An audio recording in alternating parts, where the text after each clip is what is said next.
আসসালামু আলাইকুম। সবাইকে স্বাগত জানাচ্ছি। আমি নাসরুল ইসলাম তন্ময়। শুরুতে বিআরবি কেবল সংবাদ শিরোনাম জানিয়ে দেব এই মুহূর্তে হাতে পাওয়া সর্বশেষ গুরুত্বপূর্ণ আপডেট বাংলা সংবাদ। শুরুতেই থাকছে ফারাক্কা বাঁধের গেট খোলায় বন্যার ঝুঁকিতে বাংলাদেশের যেসব জেলা। প্রিয় দর্শক, আপনারা জানেন ভারতের বিহার ঝাড়খণ্ডে প্রবল বৃষ্টি হওয়ায় সেই পানির চাপ সামলাতে আজ সোমবার ফারাক্কার বাঁধের সবগুলো গেট খুলে দিয়েছে ভারত। এর ফলে বন্যার ঝুঁকিতে রয়েছে বাংলাদেশের বেশ কয়েকটি জেলা। ফারাক্কা বাঁধ ভারতের গঙ্গা নদীর উপর নির্মিত। এটি ভারতের পশ্চিমবঙ্গ রাজ্যের মুর্শিদাবাদ এবং মালদহ জেলায় অবস্থিত। আর গঙ্গা নদী চাঁপাইনবাবগঞ্জ জেলা দিয়ে পদ্মা নামে বাংলাদেশে প্রবেশ করেছে। ফলে ফারাক্কার চড়া গঙ্গা তথা পদ্মা হয়ে বাংলাদেশে ঢুকবে এবং তা পদ্মার তীরবর্তী অঞ্চলকে প্লাবিত করবে। ফারাক্কার ছেড়ে দেওয়া পানি পদ্মার তীরে চাঁপাইনবাবগঞ্জ, রাজশাহী, নাটোর, পাবনা, সিরাজগঞ্জ, কুষ্টিয়া, রাজবাড়ী, মানিকগঞ্জ, ফরিদপুর, মাদারীপুর, শরীয়তপুর, মুন্সিগঞ্জ এবং চাঁদপুরে বন্যার সৃষ্টি করতে পারে। উল্লেখ্য, এর আগে ভারত ডম্বুর গজলডোবা বাঁধ খুলে দেওয়ায় বাংলাদেশের ফেনী, নোয়াখালী, লক্ষ্মীপুর, কুমিল্লা এবং চট্টগ্রাম অঞ্চলে বন্যায় প্লাবিত হয়েছে। এবারে জানাবো পানির প্রচণ্ড চাপে বাঁধ ভেঙে মুসাপুরে আতঙ্ক সৃষ্টি। বন্যার পানি তীব্র চাপে নোয়াখালীর কোম্পানিগঞ্জ উপজেলার মুসাপুর ক্লোজার স্লুইস গেট ভেঙে গেছে। এতে স্থানীয় বাসিন্দাদের মধ্যে আতঙ্ক ছড়িয়ে পড়েছে। সোমবার সকাল ৯টায় এ ঘটনা ঘটে বলে নোয়াখালী জেলা প্রশাসক দেওয়ান মাহবুবুর রহমান নিশ্চিত করেছেন। জানাবো আমি কিছু করিনি, যা করার সাহারা খাতুন করেছেন।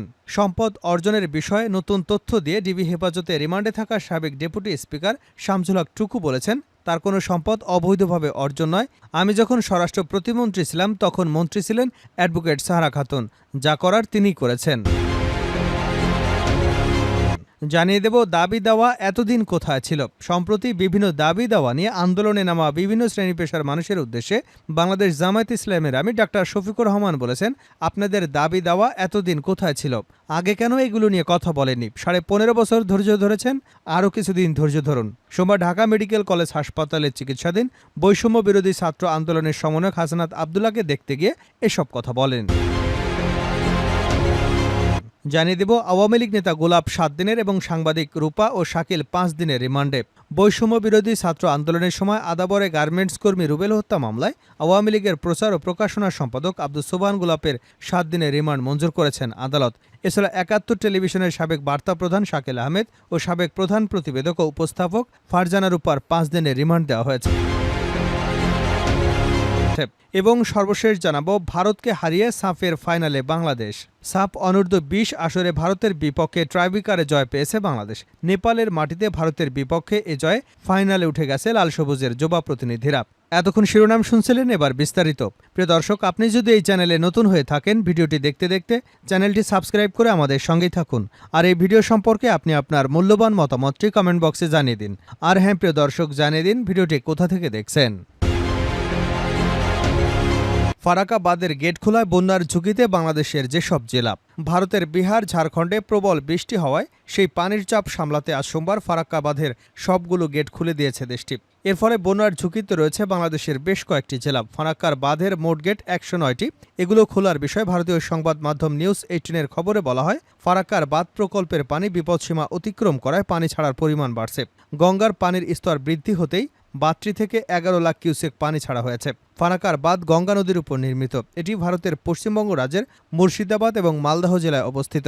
আবার গঙ্গা নদী চাঁপাইনবাবগঞ্জ জেলা দিয়ে পদ্মা নামে বাংলাদেশে প্রবেশ করেছে। ফলে ফারাক্কার চড়া গঙ্গা তথা পদ্মা হয়ে বাংলাদেশে ঢুকবে এবং তা পদ্মার তীরবর্তী অঞ্চলকে প্লাবিত করবে। ফারাক্কা ছেড়ে দেওয়া পানি পদ্মা তীরের চাঁপাইনবাবগঞ্জ, রাজশাহী, নাটোর, পাবনা, সিরাজগঞ্জ, কুষ্টিয়া, রাজবাড়ী, মানিকগঞ্জ, ফরিদপুর, মাদারীপুর, শরীয়তপুর, মুন্সিগঞ্জ ও চাঁদপুরের বন্যা সৃষ্টি হতে পারে।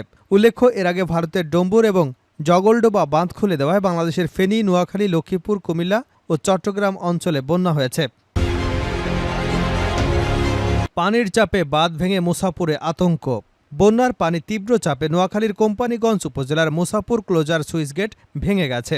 এতে স্থানীয় বাসিন্দাদের মধ্যে আতঙ্ক ছড়িয়ে পড়েছে। সোমবার সকাল 9:30টায় এ ঘটনা ঘটে বলে নোয়াখালীর জেলা প্রশাসক দেওয়ান মাহবুবুর রহমান নিশ্চিত করেছেন। প্রত্যক্ষদর্শীরা জানান, বন্যার পানি তীব্র চাপ সহ্য করতে না পেরে মুসাপুর ক্লোজারে 23 ভেল্ট রেগুলার ভেঙে গেছে। এতে কোম্পানিগঞ্জ, কবিরহাট এবং ফেনীর সোনাগাজী ও দাঙ্গনভূঞা সহ আশপাশের এলাকায় আতঙ্ক ছড়িয়ে পড়েছে। জেলা প্রশাসক দেওয়ান মাহবুবুর রহমান বলেন, প্রবল পানির চাপে রেগুলেটর দেবে গিয়ে মুসাফর ক্লোজার সুইচ গেট ভেঙে গেছে। ভাটার সময় বন্যার পানি নামলেও জোয়ারের সময় এখন লোকালয়ে পানি প্রবেশ করতে পারে। বিষয়টি নিয়ে সেনাবাহিনীর ইঞ্জিনিয়ারিং টিম কাজ করছে।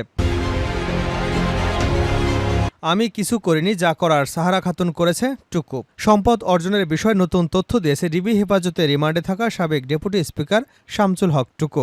তার কোনো সম্পদ অবৈধভাবে অর্জন নয় বলে তিনি জানিয়েছেন ডিবি কর্মকর্তাদের। শামসুল হক টুকুর কাছে প্রশ্ন ছিল, আপনি বাম রাজনৈতিকের মাধ্যমে বৈষম্য বিরোধী আন্দোলন করেছেন, পরে আপনি আওয়ামী লীগের রাজনীতিতে যোগ দিয়ে বৈষম্যের মাধ্যমে অবৈধ সম্পদের মালিক হয়েছেন কিভাবে? জবাবে টুকু বলেন, আমার কোনো অবৈধ সম্পদ নেই, আমার বাবার ব্যবসা ছিল, আমার যা সম্পদ সবই ওই ব্যবসার মাধ্যমে অর্জিত। তিনি বলেন, আমি যখন স্বরাষ্ট্র প্রতিমন্ত্রী ছিলাম তখন মন্ত্রী ছিলেন অ্যাডভোকেট সাহারা খাতুন, যা করার তিনিই করেছেন। তখন ডিবি কর্মকর্তারা বলেন, সাহারা খাতুনের তেমন কোনো লোকজন ছিল না, তখন যা লুটপাট হয়েছে তা আপনার লোকজনই করেছে, আপনার অজান্তে কিছু হয়নি। এর আগে রিমান্ডে সাবেক ডেপুটি স্পিকার টুকুকে প্রশ্ন করা হয়, আপনারা কেন টাকার বিনিময়ে পুলিশ নিয়োগ দিলেন? জবাবে তিনি বলেন, টাকার বিনিময়ে পুলিশে নিয়োগের বিষয়টি আপনাদের কাছ থেকেই প্রথম শুনলাম। ডিবি কর্মকর্তা টুকুকে সুনির্দিষ্টভাবে বলেন, আপনি যখন স্বরাষ্ট্র প্রতিমন্ত্রী ছিলেন তখন আপনার ভাই এবং আপনার ছেলে সরাসরি টাকা নিয়েছে, অন্য একজন ব্যক্তির কাছ থেকে আপনি নিজে সরাসরি টাকা নিয়েছেন। অভিযোগ অস্বীকার করে সাবেক এই মন্ত্রী বলেন, আমি সবসময় আল্লাহর কাছে চেয়েছি আমি যেন সংসদে যেতে পারি। আমার বয়স যখন 25 তখন থেকেই এটা চাচ্ছিলাম, কিন্তু 60 বছর বয়সে আল্লাহ কবুল করেছেন। আমি মন্ত্রিত্ব চাইনি। জামায়াতে তৎকালীন আমির মতিউর রহমান নিজামীকে হারানোর কারণে 2009 সালে শেখ হাসিনা নিজেই আমাকে মন্ত্রী হওয়ার অফার দিয়েছিলেন। এই মুহূর্তে যারা ডিবি হেফাজতে রিমান্ডে আছেন তাদের মধ্যে উল্লেখযোগ্য হলেন সাবেক ডেপুটি স্পিকার শামসুল হক টুকু, সাবেক প্রধানমন্ত্রী শেখ হাসিনার বেসরকারি শিল্প ও বিনিয়োগ উপদেষ্টা সালমান এফ রহমান, সাবেক আইনমন্ত্রী আনিসুল হক, তথ্য প্রযুক্তি প্রতিমন্ত্রী জুনায়েদ আহমেদ পলক, এছাড়াও আরও বেশ কয়েকজন। দাবি দেওয়া এতদিন কোথায় ছিল? প্রশ্ন জামায়াতের আমিরের। সম্প্রতি বিভিন্ন দাবি দেওয়া নিয়ে আন্দোলনে নামা বিভিন্ন শ্রেণী পেশার মানুষের উদ্দেশ্যে বাংলাদেশ জামায়াতে ইসলামের আমির ডাক্তার শফিকুর রহমান বলেছেন, আপনাদের দাবি দেওয়া এতদিন কোথায় ছিল? আগে কেন এগুলি নিয়ে কথা বলেনি?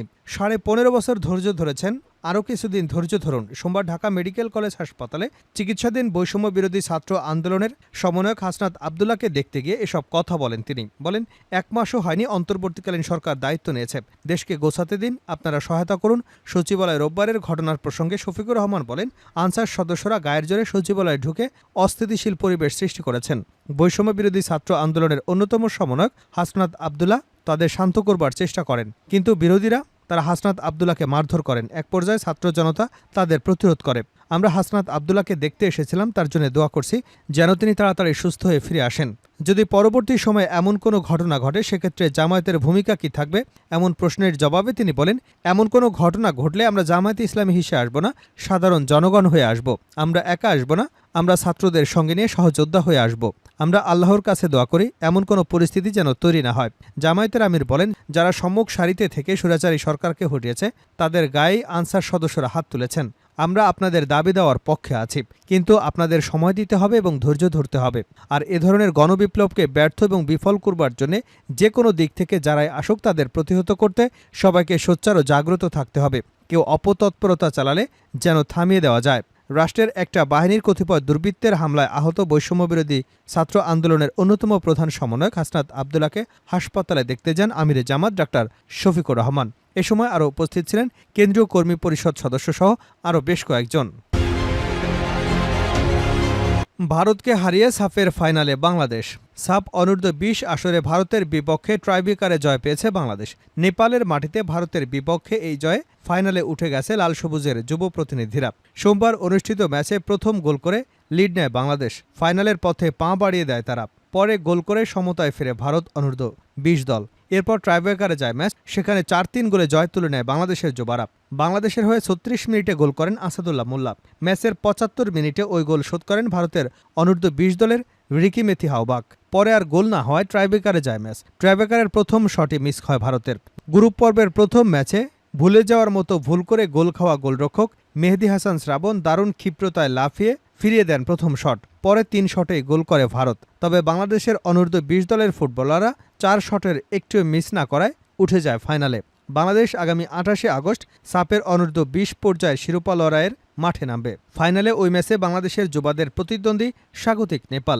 এর আগে গ্রুপ পর্বে এই নেপালের বিপক্ষে হেরেছিল বাংলাদেশ।